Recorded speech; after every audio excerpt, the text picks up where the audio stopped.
Okay, so the big question is whether the Fed's going to cut interest rates tomorrow, right? Well, based on pretty much everything I'm seeing, the answer is almost certainly no. Think of it this way.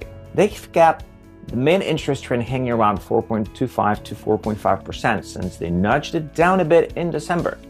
And all the smart folks who watch this stuff super closely, they're saying there's like a 99% chance the Fed just leaves things as they are tomorrow.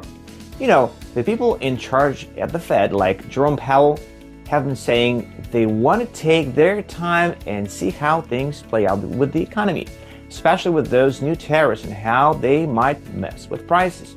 Powell even said they don't feel like they're in a rush to do anything. Plus, even though prices aren't going up quite as fast as they were, inflation is still a bit higher than the Fed would like. They probably want to see more proof that things are really cooling down before they start cutting rates. If you look at what the Fed was thinking back in March, they were still expecting to cut rates a little bit this year overall, but they also figured the economy might grow a bit slower and inflation might stick around a little longer.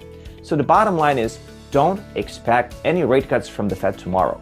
What everyone will be paying attention to is what they say about the economy and when they might actually start thinking about lowering rates down the road.